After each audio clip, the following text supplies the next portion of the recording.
Hello. Hi, mate. Hello. How's it going? You alright? Yeah, good. Good. Oh, you're loud. You must have good audio. Aye, that's good. The Samsung Galaxy S10, top notch. No, I'm on the Huawei. I am. So the Chinese are probably listening to me. Is it too loud? It's all right. No, you're good. I just turned my volume down because I got my old headphones in.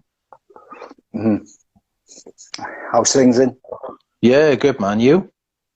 Lockdown, so. It is, isn't it? Went for a drive to get at Wells for a bit.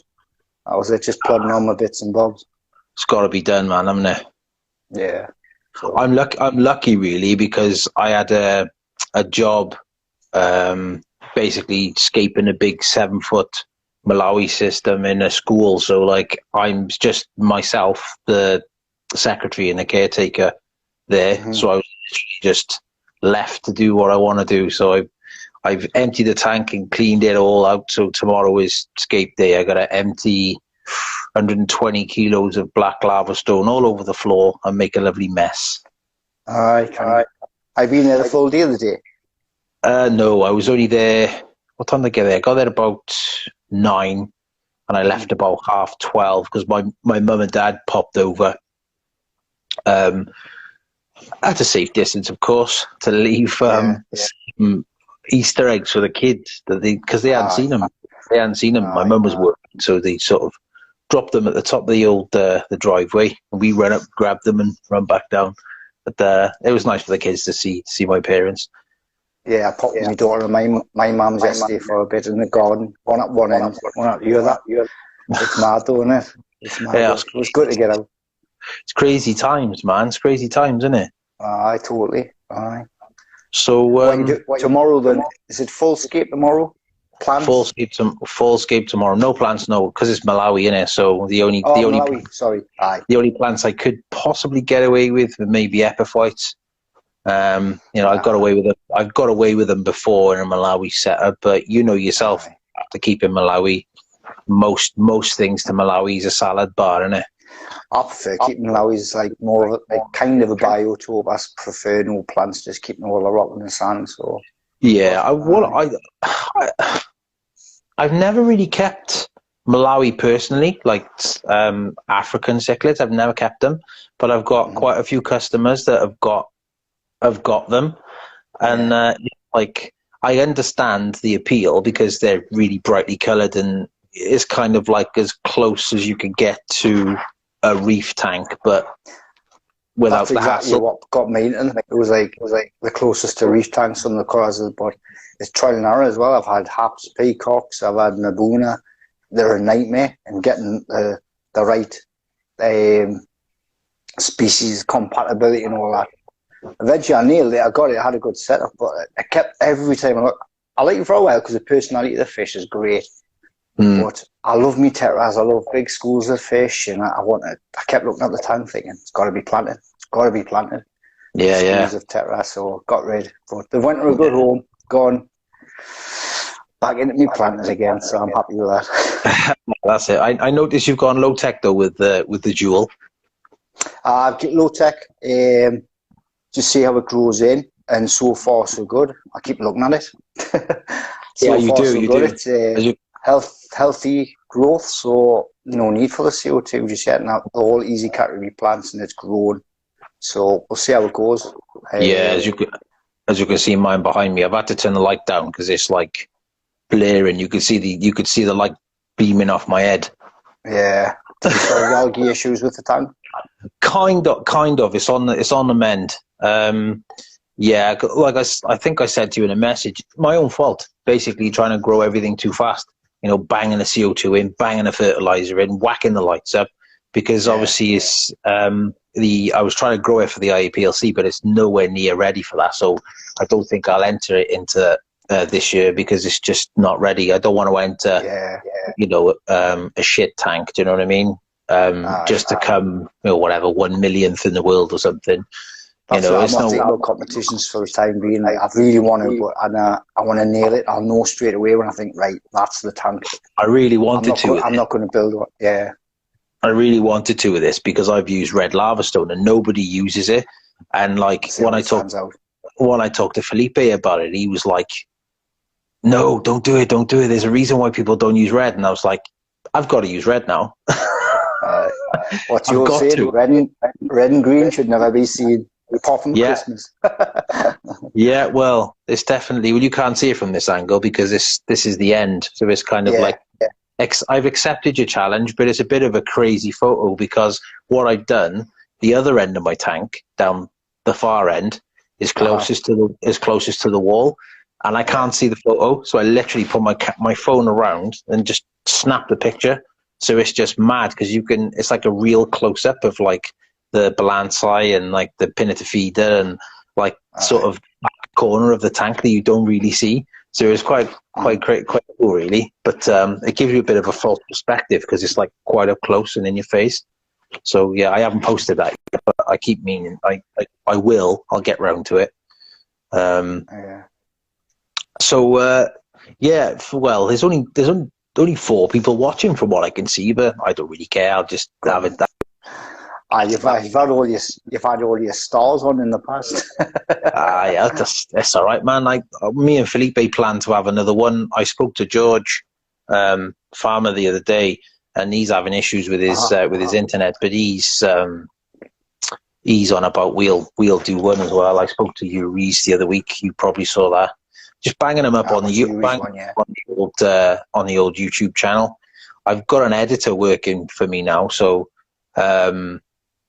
basically he's got a lot of footage for 2 vids because I'm trying to put 2 videos a week on my YouTube channel, but I'm keeping the live streams going because obviously we're all in lockdown, we're all stuck here, we can't do nothing. So, you know, people seem to be interested in what we've got to say. So I just keep putting them up until somebody tells me to shut up and stop putting up shit videos.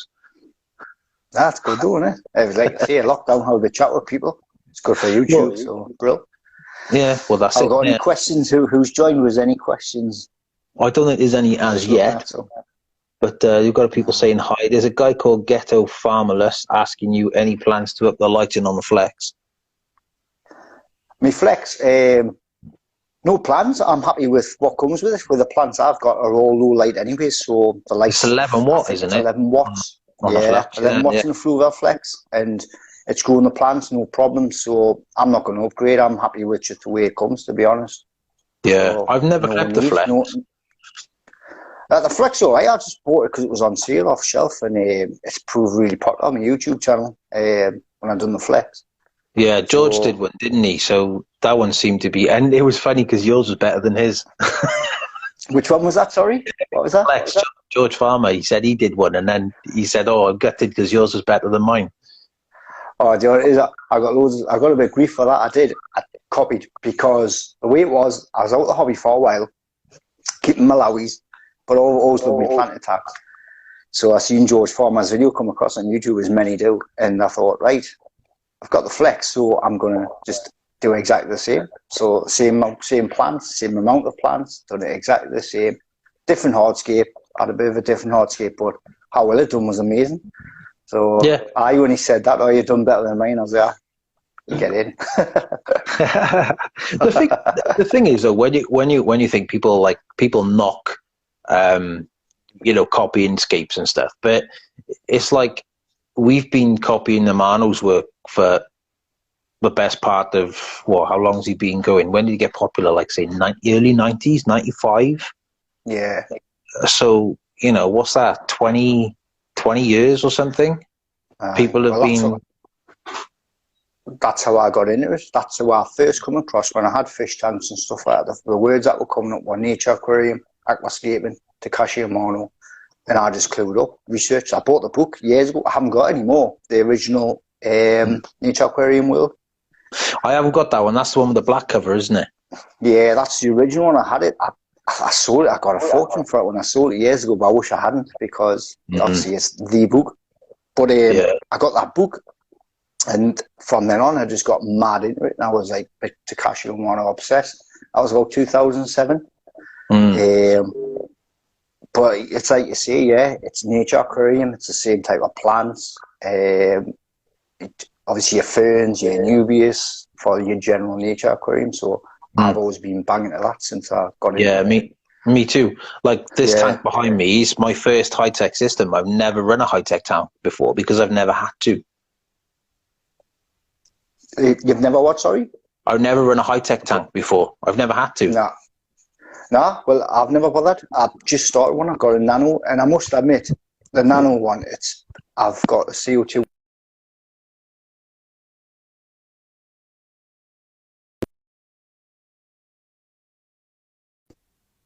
Sorry, I'm back now. I must have pressed something. Right, yeah. No problems. So, see, I've got a nano tank, which is running CO2, and it's the plant growth is amazing. Basically, it's a bit of it's going to be on my YouTube channel soon, but it's a bit of see what I can grow. So I'm growing some more red plants in there, more stems. But the greens of the plants and that's unbelievable. So CO2 does prove it, like it's brilliant. But do you know? I think I'm still. Go on, sorry. No, that's all right. What were you saying? I was going to say, do you know how Amano came up with the idea of putting CO2 into a tank? No. Well, I didn't realize how it came about because nobody used CO2 until Amano.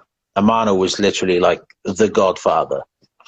So as we know it today, injected CO2, that all came about from Amano. Well, when I did the live stream with Adam, he was telling me like the whole injected CO2 thing came about literally by Takashi Amano getting a bottle of what was it? Soda Stream. No, it was similar. It was carbonated water. All right, yeah. But the posh one, I forget what it's called now. The Italian bottled water. Basically, something like that. Anyway, he literally just dumped Perrier. That's champagne. Perrier water, is it? I think it's called. Something like that. Something like that. Anyway, he literally just unscrewed it, and he thought, well, it's safe for us to drink, so it should be safe in the aquarium. And he literally just dumped the whole bottle into an aquarium, and then instantly saw the purling effect on the plants. And then he thought to himself, how are we going to get CO2 into fish tanks? And then that's how it all came about. Pressurized CO2. Wow. It does make sense. Obviously, plants use carbon dioxide. It use the carbon, 40% carbon. The plant is blah, blah, blah. So, but for some reason, they do well without it. So I'm all for low tech, but I do see the reason for high tech. It's just the cost that gets me. It's just a way. It's a way of cheating, basically. I'm keeping my stump, to be honest, because you know it is. All my tanks will probably end up full CO2, so I'm going to keep stump. that's what will happen. I'll be saying low tech.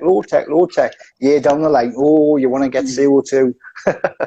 I think there's a place for all of it, though, isn't it? Like I said, definitely. I said to Pete, Amateur Aquatics, when he was asking on his YouTube channel about what he should do next, and I said you should do a black water system because not many people do it. I've done a couple over the years, but I'd like a big black water system because I think they could look amazing. Yeah, and it's one thing I've considered, like, definitely. They're simple too, you know? I mean, when you think it's sand, it's wood, it's botanicals, and it's tannin stained water, as long as you do your research. And I consider it doing me through that flex because you know why? You can do it without getting black water anyways. Just set your orange amber light on the light. You can set that. Just put a few bits of leaflet on the bottom, a few bits of twigs and wood in, orange light. Look at that. Instant. Instant black water. Yeah. It's funny because I did that without even realizing with my old shrimp tank. I had a Denali, 30-litre nano tank years ago. And I was getting alder cones from, you know, the woods behind me and drying out oak leaves and stuff and putting it in the tank and having the tannin stained water without even really realizing what I was doing until I kind of done a bit of research into it. But it's one thing I will try in future. I've got no plans yet to do one, but definitely because it's starting to appeal to us more and more now. Some of them look amazing, so especially being into tetras, it's a perfect. perfect fish to do your first blackwater aquarium, isn't it? So yeah, for sure, definitely. Have you watched any of Ivan McColgee's stuff on YouTube? I haven't. No. Nah. Oh, mate, check him out. Check him out. Yeah. He's really good. He's got a series. I think it's called Wild Aquascaping or something like that. And basically, he goes to a part of the river because he lives in Venezuela. So he goes to the river, he gets a tank, he sticks it on the side of the river, and like he literally like goes into the water, catches some fish. Like he puts the sand from the river in the tank and does like a scape in the tank, and then like he puts the fish from the river in the tank and like takes photo and video of it and puts it on there. And it's like you can't get any more bites than that, can you really? That's class. I know that. Yeah, the fish would have 3 eyes. Shopping trolley. Little pond, fish with 3 eyes. Have a shopping trolley in it and stuff, so it looks like a true biota. True British biota with a shopping trolley. Stick them back. Class. ND Aquatics joined. ND. Yes, to be fair, ND Aquatics have joined a couple of our streams. Good stuff. You've got is it Matt Amon tomorrow? Is that right? Yeah, Matt Amon. Yeah. Matt Amon. Sorry. Yeah, Amon Aquatics. Because obviously he does a similar thing to myself, but he's been going a lot longer than me. He's been going for like 10 years. I've only been set up as a business for about 2.5 years now. Mm-hmm. So, but we've got similar backgrounds. The T-shirt is it? Promotion nice. For you there. Nice shirt, man. I'm sporting a Dickie today. Yuri's sent us a gift. Sent us 2 of his T-shirts the other day. Oh, that's nice. So he says a bit of an affiliate link, so on one of my videos, so I'm going to do that. It was nice of him. Well, I was like quite chuffed because it was great to use. I don't know if you've seen it on Instagram. I posted me through the Flex, the first one, George Farmer type one, and it got. Have you seen his critiques? He does. It's like Yuri's scapes. He does the reviews. Yeah. I sent him mine. Did you? Yeah, I sent him this review. I was surprised he'd done a review of mine, and the video was great and got excellent critique of it. And on the post from Tropica as well, I think it reached now on I think it was 4,000, maybe over 4,000 likes. So that's how they come out chatting with Uris and stuff like that. And it's really good. And when he sent us a T-shirt, I've joined the motherfucking nature gang. I'm over the moon. So Pete's in the house. We were just speaking about him. Amateur Aquatics. Oh, champion. Yeah, Pete's in the house. I was just and funny enough, I was just watching his video before he went live. The Chihiros versus Twin Star video. I was watching it before we went live. I think the last one I watched when he was. Yeah, forgetting. I watched one the other day. That's all I've been doing. Binge watching YouTube, everything. I watched a load of ADA stuff, and yeah. If you get a chance, watch the Green Machine stuff. The old Green Machine. I used to do that loads when I first got into escaping. Oh, there you go. I won a competition with the Green Machine. Cool. My first true escape was back in 2009 on New Caps Forum. I'd done a journal of it, loads of help. That's like George Farmer. There was Victor Landers who works at Green Aqua. Green Aqua, yeah. Like loads of them helped us on the way, anyways. So I done an Iwagumi, low tech Iwagumi, which everyone's saying, oh, you'll never have success, and it done really well. Entered a competition run by the Green Machine, and I won. Oh, nice one. So I used to deal a lot with it. Phone them up, used to share advice and stuff like that, and it was happy days then. That's when I first got it. So I'll have to send you a pic. I'll send you a pic of the Iwagumi. I won it. Got featured in their newsletter, and I got a 100 quid voucher for Green Machine at the time. Oh, that's good. In 2009. Yeah. Well, funny enough, I just signed up for UCAPS today because I seen somebody posting they got a hardscape contest or something going on, and I thought I was already a member. I'm a member, but I've never been on it for ages. But it's an amazing forum. Like the help I got from me, and that I think that you get everyone into the scaping. Says, "Oh, I started with UCAPS. I started with UCAPS, and it's amazing how popular it was back then." So I learned loads from there, and that's when it was great. That was when I first got bang into it. So yeah, I find forums really dated now and a bit of a like awkward platform to sort of navigate around. I prefer using like Facebook groups and just like speaking directly to people. That's why I don't use forums now. I mean, it was great then because that's all you pretty much had when I come across it. So it was kind of followed as a forum. But I still like check on my journal, still there and stuff on it's called Serenity Peak, Iwagumi. And it was good. It was good. Cool. I'll have to check it out. Yeah, I've not done a proper Iwagumi. I did a workshop for aquatic warehouse over in Swansea, not far from me, about 3/4 of an hour from me. And I did the one tank. I think it was Aqua L like false cube. So it was like, I don't know, like a weird size, like 80 centimeter by, I don't know, like by 50 by 50 or something. It was a bit of a weird size. So I did that. And then I had some time over, and there was like a little like 60 centimeter cyano or something, like all in one kit with like a little tiny LED light and stuff in it. And I was like, oh, we got some dragonstone.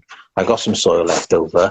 Let's just do like a real simple, like low tech Iwagumi where I use like dragonstone. I did some like the moss balls. The background was black, and then I just put some like bright all white guppies in there. And I've never had guppies before. It looked pretty cool, but it was like my first sort of crappy attempt at an Iwagumi, and it's funny because a couple of people were like, "Oh, that's really good," and I was looking, I was thinking, "No, that's crap." Amateur Aquatics says just commenting saying wax sense. He says no Yanks will understand wax sense. That'll speak Queen's English. And the thing is, that's because the Yanks are in flip. They're all in bed now, aren't they? Are they in bed? I don't know. I saw Mike Sensky was up. He was on online earlier on before we went live. So I'm not sure what time it is in the States. I think they're about, were they 6 hours ahead of us or 6 hours behind us or something? I don't know. It gets confusing. Probably like see they're tucked up in bed. So yeah, but we got a Geordie and a Welshman. So what's your accent? I don't think my accent's that strong, is it? Yeah. I used to know a couple in the Navy. I used to know a couple of lads Welsh, and the accent was broad Swansea accent actually. So I think you're probably used to live streaming now, so you're a bit more. I'm Cardiff though. Cardiff born and bred me, so. Oh, Cardiff, right? Yeah. But I call myself a Geordie Sacper. I'm from South Shields, so I'm like bang in the middle between Sunderland and Newcastle. So I'm a Newcastle fan though. You could stand in the middle. But I'm a Newcastle fan. People say you're not a true Geordie, you're not from Newcastle. And I went, right. We're called Sundancers where I'm from. Sundancer Scaper hasn't got the same ring to it, has it? So no, it doesn't. No, not at all. It's funny because you and I have got similar backgrounds, haven't we? Music, aye. I'm a metalhead, aye. And gardening as well. Gardening, aye. I'm just knocked out in the head, to be honest. So have you? I'm unemployed. I'm officially unemployed now, aye. You're furloughed. Various reasons. Aye, freeloading. It's not as I can be too busy these days, is it? No. Well, I was speaking to Matt Ammon. I speak to him on the phone. It's funny, like I rang him up because I had some guy contacted me from Scotland ages ago about a job. He said to me, "Oh, I want someone to help me move a load of tanks." I was like, "Oh, okay, cool, yeah, no problem." So I went down to this old shop. Now, when I was a kid, this shop in Cardiff was an old music shop. Noble's Music, it used to be. I bought my first pair of drumsticks from there when I was like, I don't know, 11 or something. And it's been closed down for years, as far as I was aware. I'll send you pictures of it later. You won't believe it. So I went into this place, and the showroom upstairs was just ridiculous. There was like, I don't know, must be 400 tanks in there, like on racking, sort of like staged in steps, and like a massive like hexagon display tank in the middle of the room with like, the only thing I can describe it as is like a 4-inch drain pipe going down into the basement. So the guy went, "Oh, that's nothing. Come and have a look in the basement where all the filtration is."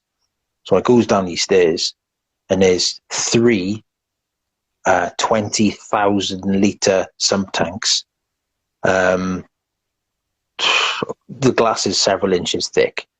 It's what do you call this? Like supported with like metal bars, like angle iron. And they got skimmers, which are floor to ceiling, banks and banks and banks of UV sterilizers, and the place had never been run. And he said to me, "Oh, I'm going to need some help shifting this from Cardiff to Edinburgh." I was like, "What, all of it?" He's like, "Yeah, all of it." I was like, "How the hell are you going to get those 20,000 litre tanks out of here, let alone, you'd have to take a wall out?" Or he's like, "Oh yeah, but what we want you to try and take these down." I said, "Each one of those panes of glass is going to weigh several tons. You're talking massive machinery." So I rung up Matt, and I said, "Matt, I got a massive job here. I can't handle it. Do you fancy, you and your guys jumping in on it?" And when I sent him all the photographs and the video, he was like, "Jesus Christ." He's like, "There's probably several weeks worth of work there alone, just taking this stuff apart." He's like, "What does the guy want?"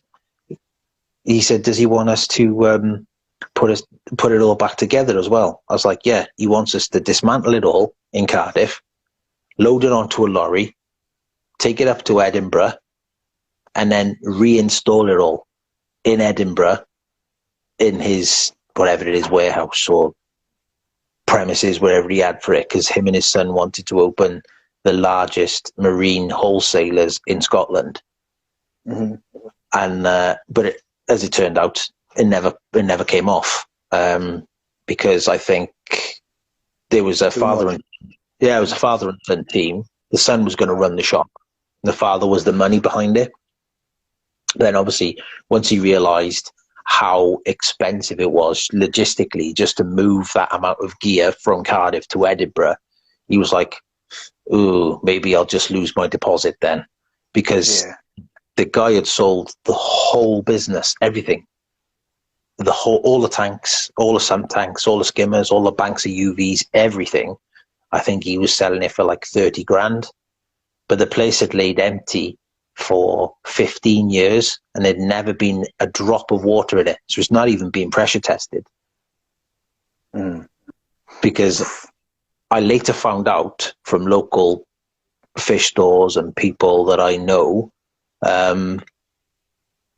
that they couldn't fill it with water because they'd had a structural engineer come there because of the position of this place, so close to basically is a bridge, like for cars to go over, and this place was like on the side of this bridge. They were like, if you fill all that with water, you're gonna pull the fucking bridge down. So they never filled it. They never filled it with water. So so I don't know. They're probably still in the same situation as it was when I last seen it. No, I'll send you the pictures later. It's just mind blowing. I mean, I've seen big skimmers before, but that was just insane. Really was insane. So that's how I know Matt. I've just got, I've just seen videos and that, I think with George Farmer and some of the setups and that, which will look great when I was in Malawi's and that as well, because they've done a brilliant Malawi setup. So that's how I come across him. And obviously Facebook, he's been just commenting on some of my things on Facebook. Seems like a good bloke. So. Aquatic Specialist just said that story's bonkers. Yes, it is, mate, and it's a true story. I'm sure I posted the photos on my. There might even be on my Facebook page, but if they're not, I'll try and get them up so I can show you, because I took video of it as well. The place is just insane. Really is insane. Definitely. I'll check that out. Yeah, it is insane. But yeah, sorry, mate. Go on. You're saying about the Matt Armin and George Farm. I'll just say that's how I've seen him, just watching the videos and stuff. Matt Armin and some of the setups he's done with George, and they've done a brilliant Malawi setup, and that's how I come across him when I was actually in Malawi's more so.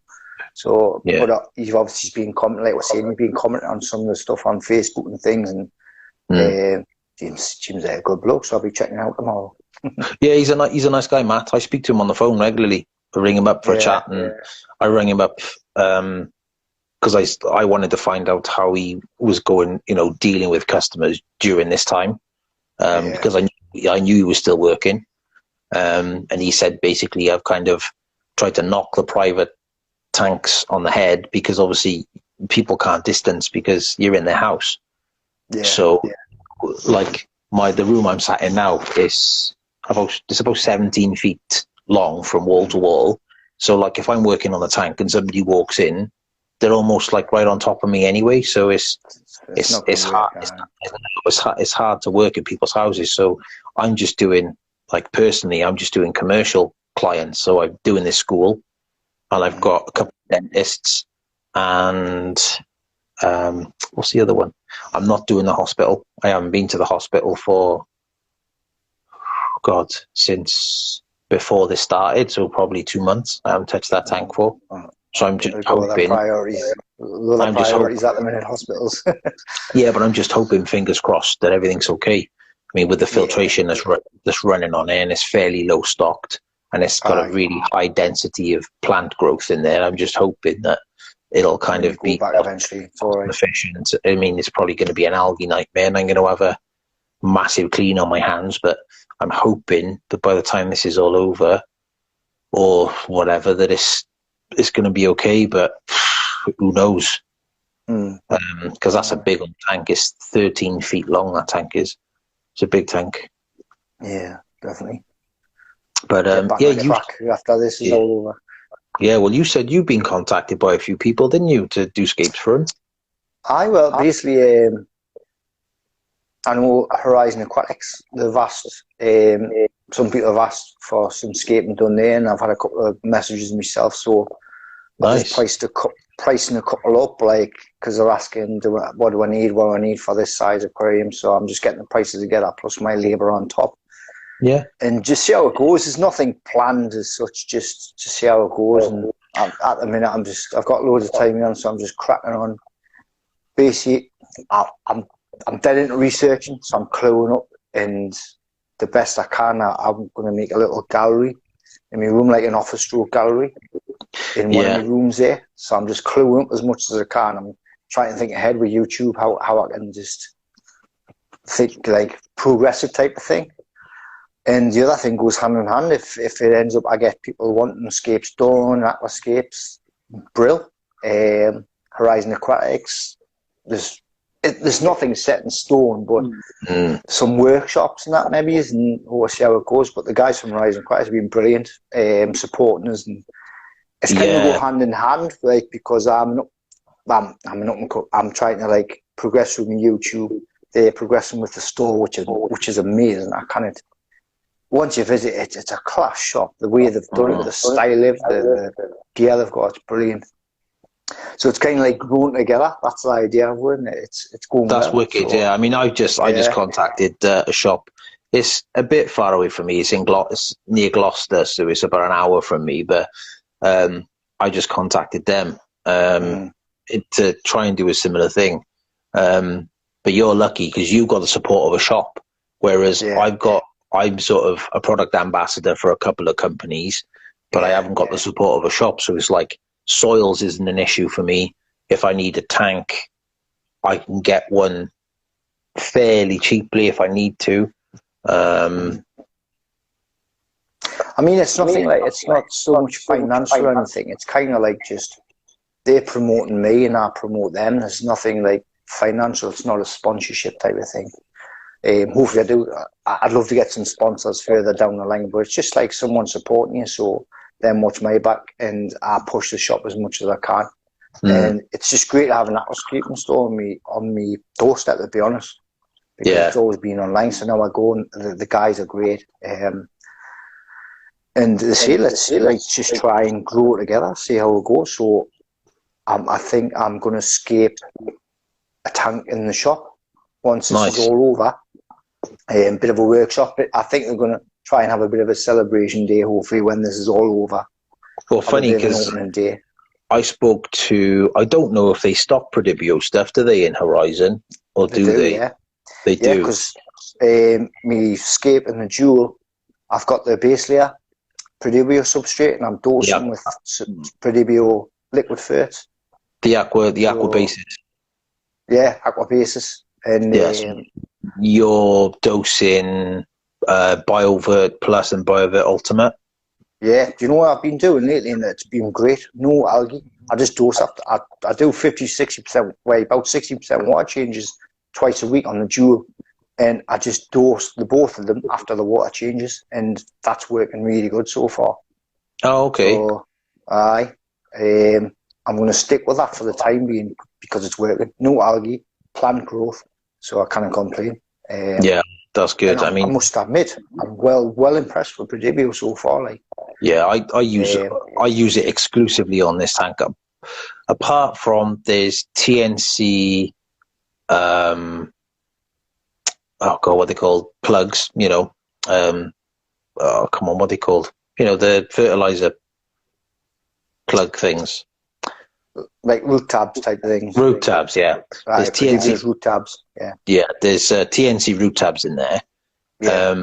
And I started off using the Ultimate and the Plus, but I was overdosing because obviously I'm trying to get everything to grow like crazy, and it did. But then I started noticing around the edges of some of the leaves were starting to go brown. And I thought, perhaps I'm overdosing here. So I cut down. I went back to TNC Complete for a while, and I sort of dropped the dosing down a little bit. But I still wasn't seeing the right growth. So then I cut the CO2 a little bit, dropped it a tiny bit down. I reduced the light in, because this light behind me is the Max light. They're powerful, yeah. Lifeaqua Master Pro, and it's really powerful. It's only got 7 settings on it, 6 RGB settings, and then 1 moonlight setting, which is literally just one single like LED, which shines like a little low light, which actually does look like moonlight on the water rather than, you know, those dodgy Chinese lights with like the blue LEDs that you flick on. Yeah, it's not one of them. So I'm running that on 3 out of 6. If I show you the power of it, it's just ridiculously powerful. I've got a review on it actually. My editor's got that at the minute. I kicked him up the arse today to try and get him to get it edited and sent back to me because I've done some work on it. I've also got a YouTube video coming out for the 850 litre low tech, low budget dentist aquarium that I did. So he's got those. He's got all the footage. He's just got to put it together and send it back to me. So. Like our conversation now today may go on my YouTube channel. It probably will. I'll bung it up there for people to have a look at 2 tattooed blokes talking about aquascaping and things. Good. Why not? And music and such like. I'll just mention Aquatic Specialist. Been following Horizon on Instagram. The store looks great. I'll just acknowledge him. Yeah, great store. Great store, love it. Yeah, funny just enough. anyone that comes up, I acknowledge them just for that Yeah, time. well, well, funny enough, aquatic specialist, he does a similar thing to myself as well, and I've been following his Instagram channel as well, or her, because I don't know if it's a he or a she. Don't want to be sexist.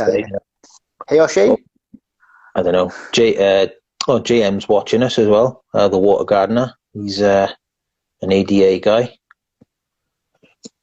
So here we go. Here's a question for you. What would be your dream setup, and what fish would you have in it if money was no object?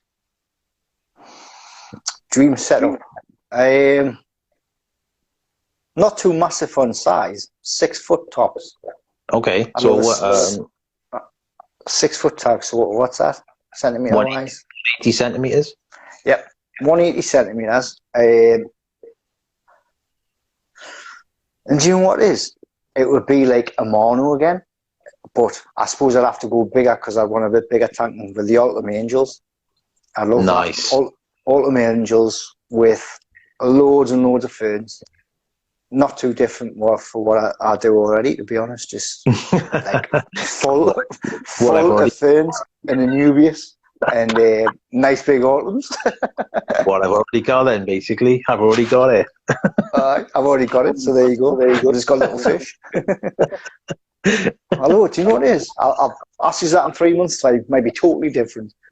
Yeah. Once I'm into red stems and stuff, because I'm just starting with the reds and stuff now. So once my little nano grows of reds, I'll be like, well, green's boring, I want more red. But we'll see. Yeah. We'll see how things pan out. I've got one.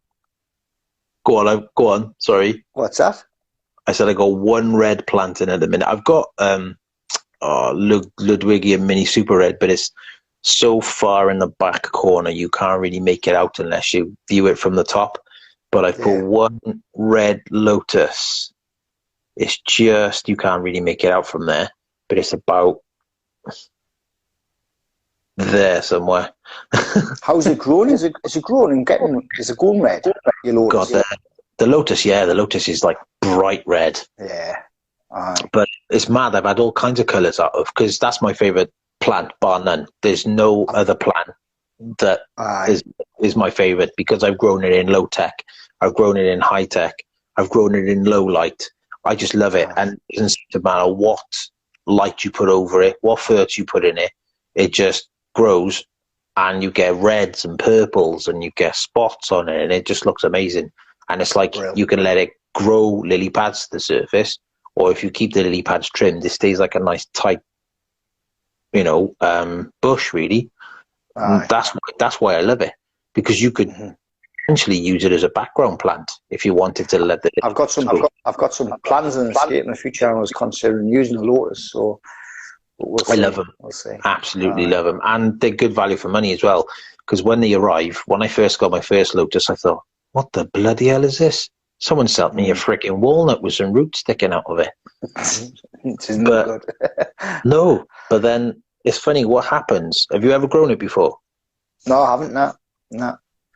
Basically, when you get the bulb, you place it sort of half to 2/3 into the soil. Oh, that's with planted. I've seen most like bulb plants where you leave and then the bulb open. Yeah.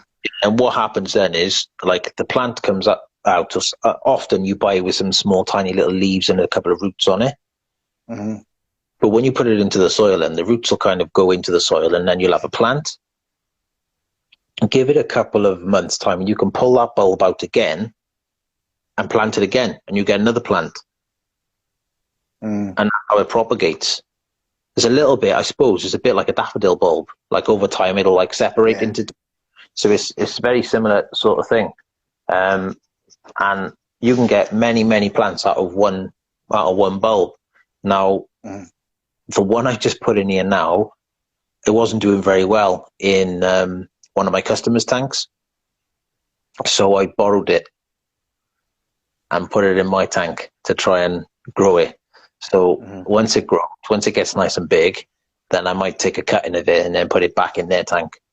Because basically it's a tank from a restaurant, but I don't like it personally. I don't like the tank. I told the guy it's too narrow for what he's got in there, because he's got fully grown like adult discus in this tank, and it's very tall, but it's really narrow. Turn around.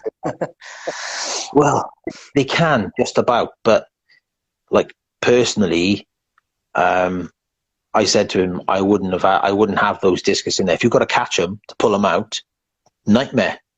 Because it's so narrow, and because it's braced as well. So there's literally like, when I clean it, I've got about an 8-inch like gap to fit anything in. So I've just got to use tools for everything, like a long reach thing, and like to plant stuff, I've got to use, like the litter pickers. I've got to use one of them. See, I think when I scape, you probably, every time I scape, I think of maintenance. Always make sure I've got room to maintain things and stuff. Oh yeah, for sure. So when you do a tank from scratch, you're all right, you know that. And same, if I do tanks for other people, eventually that's what I will do. I think, I'm going to make it dead easy maintenance, because that's what people want in the day, isn't it? Well, yeah, that's right. I mean, first of all, I look at the tank and I think to myself, right, what am I going to do with what I've got? And it's funny because, like in an ideal world, when you see like all these ADA videos, and you see like the Green Machine, and you see like George Farmer, and you see like Felipe, and you see all the top guys like do their tanks, they've got tons and tons and tons of hardscape and plants to choose from. But like, in a real world situation, like a customer will contact you and they'll say, Rich, Mark, I've got a 4-foot tank, and I want you to do like, I wanted to make it look pretty, basically. And so obviously you discuss with that client what they want. And 9 times out of 10, they don't understand a word you're saying. They don't want CO2 because it sounds like a headache, which if you're not with it all the time, then yeah, it can be a headache, because if you have any issues and you're not there, it can go bad very quickly. So they end up with low tech anyway. And then you say to them, oh, what's your budget? And they say, oh, how much do you think? I like this wood. And it's like gnarled manzanita, which, like one large piece is like 40, 50 quid. So when you say to them, oh yeah, you've got a 4-foot tank, you're going to need maybe 6 pieces of wood at 50 quid a time. They're like, what? It's that expensive? Yeah. And it's like, well, if you want a nice scape and that's the wood you want, and you try to explain to them like what George will say about like a strong hardscape and stuff, they just can't get their head around the price. The way I try to tell people as well, like I try and promote on my YouTube channel, is look, buy your substrate, spend your money on your substrate, your hardscape, buy everything. Don't worry about your plants. Don't even think about the plants. Get your hardscape done, and you leave that sitting for 3 weeks, 4 weeks, till you get the money for the plants. So invest in good hardscape, as much money as you can afford, get as much hardscape as you can. Then you can scape your tank and it'll do your head in, waiting that long, but just let it sit. I've done that myself. I do it myself because money-wise, I can't afford to get everything in one. No, that's right. I just buy it in time. So that's why. I've been chatting with someone today who's wanting a tank done. He says, how much you think for a real 180, dual reel 180? So I broke it down and said, this is what you need. I says, look, there's no two ways about it. It's expensive, but it's well worth it in the long run, because what you'll do it on the cheap, strip your tank further down the line to do it properly. That's what happens. So you spend more money, so do it right. Put the money in straight away. Save what you really want. Yeah, you end up buying twice, and like with a strong hardscape with good wood and good rocks, you'll use them again. Yeah, exactly.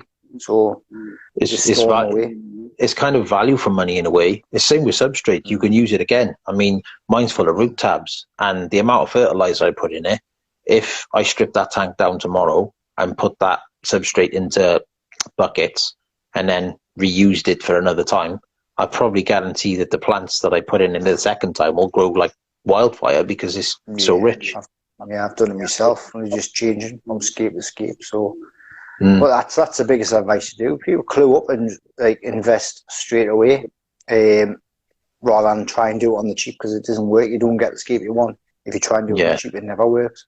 No, so that's true. Empty. There's nothing worse than an empty tank, you think. No, that's right. But equally, it's not strictly true when people say, "Oh, you get what you pay for," because there are things that are overpriced, that are expensive, and you think, well, you could probably do as good a job with something a little cheaper. Yeah. But I think It's on like wood, to be honest, there is nice woods, but a lot of the woods, once they've been in a while, they get covered with the plants and they're darkening. They pretty much look the same anyways. you A don't lot you of do. woods. Aye. Structure wood, bogwood, redmoor root. It That's is. funny. So, Somebody just made a comment now which made me laugh. Ryan Noel said, "Buying hardscape over time makes it more difficult for my wife to track how much I've spent." exactly, aye. I mean, I think the last one I bought black lava stone, and I was buying it like just a few kilograms at a time until I had enough of what I wanted. I was just buying it and putting away, buying it and put away the kilogram until I got so many kilograms. Then Well, the wood. I'm lucky here because one of my local fish stores, I can buy stuff like that. I expect like black lava in bulk. I buy like several, like 20. Can I just mention this guy? Just over at the Ghetto Formulas. He's Yeah. just checking journal out on UCAPS. So thank you very much. Do you know the Urugumi we're talking about? Yeah. UCAPS journal. I gotta go and check it out. Send So me the just link. acknowledge that. Thank you. Yes, I'll send send me you the the link. Definitely, I will. Yeah, because I won't remember because I got to head like a sieve. To be honest, I don't think I'll ever top that scape. It was my first proper aquascape, like I say, back in 2009. I don't think I'll ever do better. It is like proper a mono style, and I love it. But try not to look back, try and improve. That's the thing. I said try and look forward, not backward. Yeah, I got a plan. I got a plan in my mind for the scape tomorrow, based on an old Malawi system I saw in a practical fish keeping magazine years ago, and it's basically just like two big mountains. Well, one big one and then one slightly smaller one. Because the tank I'm doing it in is like 7 feet or 210 centimeters by like 60 by 60, I think is roughly. That's the rough sizes of it. Yeah. So that's the plan. That's why you've probably seen my Instagram story, like whether to keep the background or not keep the background. What was the background again? Yeah, I've seen it. It was kind of like look at that many different things. I confuse things. It's like grey stone looking background. Oh, right, aye. Because initially, before all this lockdown thing happened, my mate was going to come with me, and I was going to paint the back. It was either going to be blue or black, but I'm using black stone, so I didn't really want to paint the back black because it would be too dark. Aye. So then I thought, oh, should I strip the background off? But behind it is like wooden turn and groove. So if I strip the thing off, it might look a bit crap. So I'm thinking I might just leave it for the time being, and then perhaps maybe the tank's white background. That shows up the algae. It does show the algae. Horizon Aquatics do that with their white bags, and surprised how good it looks, to be honest. But yeah, you've got to make sure you clean the algae properly. And in the Malawi system, they like the algae to graze on. Yeah, that's why I never. You've got what frosted? I love the frosted background. That's nice. Yeah, a mate of mine's a sign writer, so I just tap him up for any like scraps left over from shop fronts and stuff. It is nice frosted. Another Ghetto Formulist, my boy Shay. On UCAPS, my name is my boy Shay. That's my oldest son. That's what I call him. Yeah. Okay. Shay was only about 2 at the time when I done that tank. So yep. Well, check UCAPS out. It's funny. I'm on there now. I thought I'd been on there for ages because I thought I'd type in this username now, and it's probably been on there before as Richie Sticks with an IX. And people, funny enough, I did an online interview thing with Jeremy Gay, who writes for like PFK and he's part of you know who he is. And he was like answer a list of questions. And one of the things on there was how did I get my nickname? Richie Sticks. How did I get it? And yeah, but it's a funny story because it's not just because I played drums. It was from not the last band I was in, but the band before that. In rehearsals, I'd be playing along to a song or whatever, and I was constantly dropping my sticks. I've always done it, and I never even realised that I've always done it. And I think I did a drum roll or something like that, and my stick went flying, and it literally narrowly missed my guitarist by like inches. And he said, "Can you stop doing that?" He said, I'm going to call you Sticks from now on. He said, because you can't keep hold of them. So when I used to play live, if I was in a pub or a club or whatever, I'd have one under my bum cheek when I'm sat on the stool. So if I drop one, I could literally just grab it and carry on playing, and nobody would notice. I did it so many times, and that's where the nickname come from. Yeah. A lot of them, do the gaffer tape them just around gaffer tape space sticks just to grab one? That's what our drum used to do. Aye, happy days in the band. I used to love it, me. Little metalhead. Were you a metalhead or more of a hardcore fan, or what were you into? More metal. Aye, I was into your classic, like when I was younger. All of Thrash, Metallica, Megadeth, Testament, and then different bands. So I still like your heavy stuff. So now I went to download last year. Slipknot, Lamb of God, all the heavy stuff. I love it. Yeah, I love it. I've seen Slipknot live. I was in the pit for Slipknot. I've seen them about 5 times now. Slipknot. I